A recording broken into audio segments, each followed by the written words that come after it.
네, 여러분 안녕하세요. 부여문제TV의 형 김창경 동생 전승배입니다. 2026년에 벌써 1분기가 끝이 나고 있습니다. 네. 오늘 영상은 또 3월이죠. 3월에 빌딩 시장은 어땠는지 한번 좀 설명을 드리려고 합니다. 올해가 시작된 지 진짜 엊그제 같은데 벌써부터 3개월이 지났습니다. 1분기가 마감이 된 건데 1분기 동안 빌딩 시장에 대해서 어땠던 것 같아요? 작년 연말부터 금리가 이제 급격하게 올라가면서 빌딩 시장이 좀 쉽지가 않았었거든요. 요즘에는 되려 금리가 너무 높아지다 보니까 수익형들의 인기가 많아졌죠. 특히 이제 서울권 말고도 인천이나 뭐 경기, 지방의 이제 고수익형 건물들도 좀 거래가 되는 것 같거든요. 지금은 저도 봤을 때 빌딩 시장이 한 두 부류로 나뉜 것 같아요. 옛날에는 그 두 부류가 강남 시세차익형과 뭐 수익형이었다면 지금은 핫플레이스, 성수, 한남, 압구정만 보시는 분 아니면 수익형 이렇게 나눠지는 것 같아요. 오히려 이제 강남 건물이 사옥으로 쓸 용도가 있다거나 그런 게 아니라면 투자 개념으로는 좀 떨어지지 않나, 많이 수요가 낮아지지 않았나라고 생각을 하고 있는 게 제가 보고 있는 이번 연도의 한 분기의 흐름이었다라고 보고 있어요. 네. 당분간 제가 봐서 1분기뿐만 아니라 금리가 많이 빠지지 않는 이상은 계속 이 기조로 갈 것 같아요. 그래서 좀 정리하면은 당분간은 계속 이렇게 갈 것 같다. 저의 생각입니다. 그럼 저희가 이제 피부로 느끼는 거는 그렇게 돌아가고 있는 거고 실제 거래량은 어떻게 됐는지 한번 확인해 보겠습니다. 네, 현재 거래량이 2월 달까지 집계가 됐어요. 2월 달은 150건이 집계가 됐고 저번 달이 129건이었거든요. 네. 그러면 한 20건 정도가 늘어났다라고 볼 수 있습니다. 제가 봤을 때 빌딩 시장이 그나마 평타를 치고 있다라고 하는 거래량이 150건인 것 같아요. 그 정도가 거래가 되어야지 거래가 안 되는 것도 아니고 많이 되는 것도 아니다라는 수준이 나오는 것 같거든요. 작년에 평균이 이제 166건이었고 그거보다 올해 초는 좀 많이 떨어지고 있는 게 보이고 있어서 거래량이 엄청 많이 나오고 있진 않고 그냥 현상 유지는 되고 있다 정도이지 않을까 싶습니다. 네, 근데 또 따져보면은 올해 2월달 거래량이 작년이랑 재작년 또 2023년이랑 비교하면 가장 많기는 해요. 보통 연초에 거래량이 많이 안 나오기 때문에 150건이면 오히려 평타를 친 건 아닌가라고 생각 들 정도로 좀 괜찮은 수준이라고 보고 있고요. 3월 달에는 저는 얘랑 비슷하던가 조금 더 올라가지 않을까라고 조심스럽게 예측을 해봅니다. 네, 그리고 구별 거래량 확인해 볼게요. 마찬가지로 3개월치 합계 1위는 강남구가 나왔고요. 2위는 종로, 3위 중구, 4위 용산구, 5위는 마포구가 나왔습니다. 원래 성동구가 한 6위까지 있었는데 이번에 송파구랑 서대문구가 확 올라와가지고 성동구가 좀 많이 떨어졌죠. 성동구가 하지만 이 10건 중에서 7건이 성수동 2가로 이제 몰빵이 돼 있었기 때문에 아직도 성수동 2가는 거래가 많이 되는 편이다. 동쪽으로 봤을 때 거래가 많이 되고 있다라는 거를 이제 나타낼 수 있고요. 지금 좀 볼 수 있는 게 종로구가 46건이 나왔잖아요. 강남구랑 원래 차이가 한 2배 정도 났었거든요. 강남구가 압도적으로 많았는데 지금 종로구가 강남구랑 비슷하게 많이 따라왔다라고 볼 수 있죠. 확실히 강남을 제가 좀 느끼는데 정말 인기가 없거든요. 제가 생각하는 강남구는 사옥이나 알짜배기 건물을 좀 찾겠다고 하시는 분들한테는 지금 시장이 제일 적게인 것 같아요. 워낙 이제 마이너스 된 건물들도 많기도 하고 제가 봐도 이건 좀 투자성이 괜찮은데? 라고 하는 물건들이 많지는 않아도 조금 있거든요. 지금이 좀 기회이지 않을까라는 좀 생각이 많이 들더라고요. 강남구 물건으로 오히려 좀 저렴하게 나오는 데가 더 많이 있는 것 같아요. 그쵸, 다른 그쵸. 구에 비교를 했을 때 저희 체감상 강남구가 거래가 많이 안 되고 하고 있다라고 하는데도 서울시에서는 1위를 차지하고 있다는 점 말씀드리고 싶고요. 그리고 좀 아래쪽을 가고 싶어요.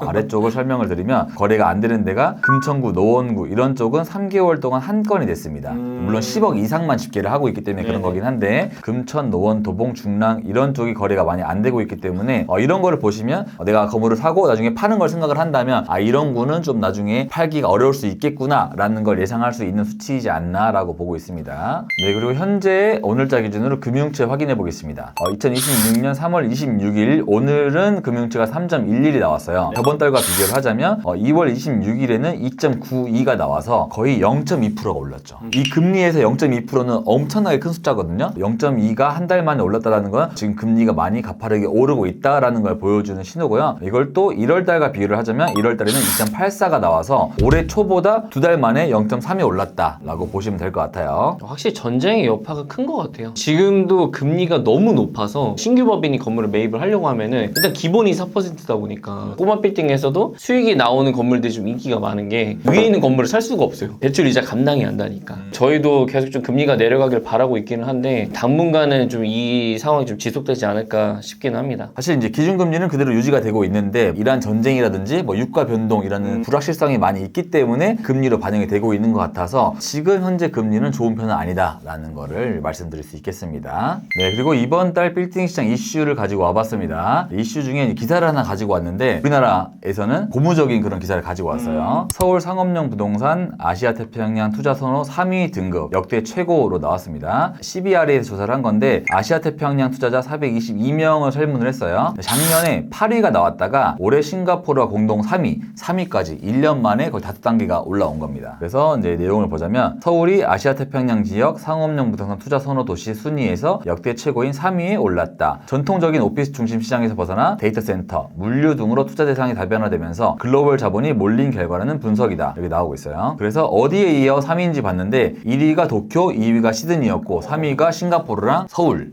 이 나왔죠. 그래서 굉장히 서울의 위상이 올라가지 않았나라고 생각을 합니다. 그리고 자본 규모를 조사한 게 있는데 2020년도부터 작년까지 조사를 한 거예요. 연도별 해외 자본 투자 금액 2020년과 비교를 하면은 해외 자본 투자 금액이 거의 한 3배 정도 늘어났다라고 볼 수 있죠. 그런데 저희 입장에서는 해외 자본이 그렇게 많이 들어왔나? 라는 게 체감이 좀 안 됐잖아요. 그 이유가 회색 라인이 오피스인데 오피스는 대부분 비슷한 수준을 유지를 하고 있습니다. 네. 하지만 이제 물류 쪽에서 굉장히 많은 자본이 들어오고 있죠. 현재 해외 자본이 우리나라 물류 쪽에 투자를 많이 하고 있다라는 거 보여주고 있듯이 작년에 비해서 돈은 많이 들어오고 있다라는 지표가 나오고 있습니다. 네네. 확실히 이 지표가 맞다라고도 생각이 드는 게 저희도 이제 운용사 측이랑도 대화 되게 많이 하잖아요. 최근에도 저희가 또 회계법인이랑 업무 협약을 맺으면서 생각보다 오피스나 뭐 리테일에 관련된 게 많을 줄 알았는데 물류를 엄청 궁금해합니다. 물류 시장에 대해서 매물부터 시작을 해가지고 그 물류가 되어 있는 그 상권까지도 분석하는 내용이 깊어져가지고 이 지표가 정확하다는 생각이 들긴 하거든요. 물류를 그렇게 많이 접하고 있는 상황은 아니다 보니까 네네. 이렇게까지 많이 투자를 하는구나라는 건 이제 몰랐는데 대형 기관 쪽에서는 확실히 이제 해외 투자에 대해서 많이 투자금이 왔으니까 부동산 좋은 거 알아봐 주세요라고 하는 문의가 많이 있는 상황이긴 합니다.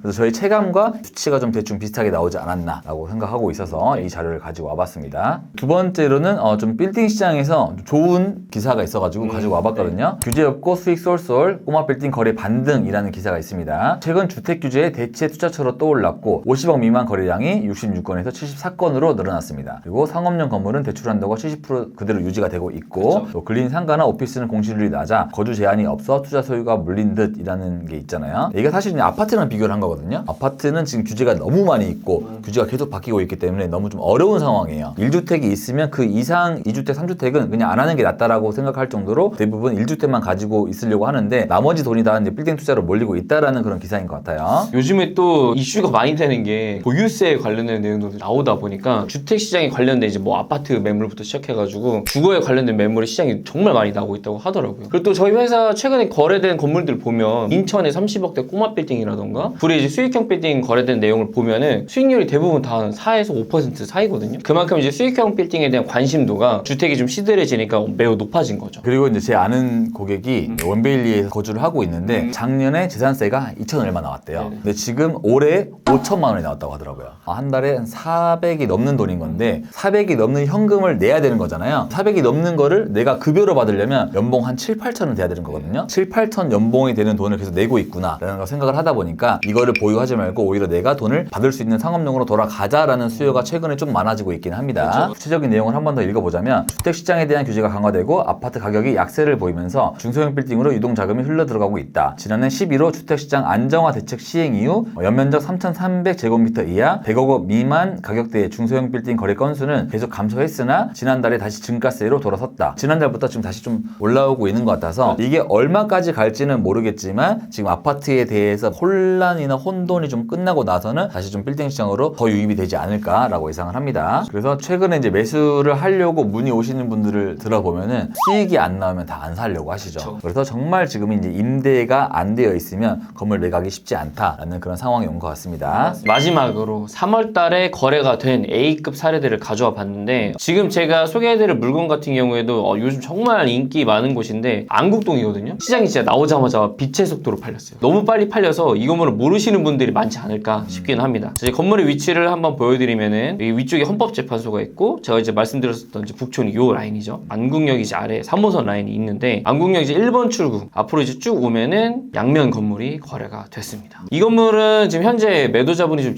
직영으로 쓰고 있었던 건물인데 제 건물을 한번 보여드리면은 요 건물이거든요. 조그맣죠? 근데 여기서 지금 카페를 운영을 직접 하고 계셨던 건물이었었고 이제 명도 조건으로 이제 매각이 가능했었던 물건이었습니다. 이 건물이 이제 얼마에 거래가 됐는지 개요를 설명드리도록 하겠습니다. 네, 이 건물 같은 경우에는 26년 3월 달에 이제 거래가 진행됐고요. 매매 금액은 60억입니다. 대지 면적은 37.51평이고 연면적은 62.46평으로 규모는 지하는 없고 지상 2층 건물입니다. 승강은 이제 당연히 없고 용도 지역은 제2종 일반 주거 지역입니다. 네, 이 건물 같은 경우에는 뭐 임대 세팅이 된 게 아니라 카페를 운영을 하고 있었던 건물이었었고 처음에 제가 설명을 드렸었던 것처럼 매도자 명도 조건의 물건이었습니다. 네. 이 건물을 제가 등기를 보니까 개인 명의로 가지고 계시더라고요. 이거를 이제 예전에 1994년도에 상속을 받으셨더라고요. 비교적 어린 나이에 상속을 받으셔서 쭉 가지고 계셨던 건물이었던 거죠. 금액도 60억이라는 게 평당 금액으로 따지면 한 1억 6천 수준이거든요. 근데 이면에도 이거랑 거의 비슷한 건물이 한 1억 3천대 팔린 게 있어요. 이 입지는 사실 매물이 나오지도 않는 입지인데 평당 금액마저도 저는 적정했다. 사실 이제 이 평당가가 1억 6천 정도인 건데 이걸 높다라고 생각하시는 분은 빌딩 투자가 어려우실 거예요. 이건 정말 저렴하게 나온 거고 심지어 이면도로이고 소격동까지 들어가는 그쪽도 평당 2억 가까이 부르고 있고 바로 옆에 있는 윤보선길도 1억 3, 4천을 지금 하고 있는 상황인데 이 양궁역 앞에 있는 대로변이 1억 6천이면 정말 저렴하게 나왔고 정말 잘 산 금액이지 않나 라고 생각을 합니다. 그리고 또 여기가 또 지구 단위 계획으로 묶여 있거든요. 개발하거나 신축을 하기에는 쉽지 않겠더라고요. 이 상태로 약간의 리모델링을 거쳐서 임차인을 세팅하지 않을까라는 좀 생각이 들었습니다. 그래도 장점이라고 했을 때 바닥 면적이 31평이 나와서 대지 면적 37에 비해서 거의 한 80% 이상을 차지를 하고 있거든요. 토지 활용을 잘 하고 있긴 하지만 실지 모양이 좀 뒤로 길고 전면이 좁다라는 그런 단점이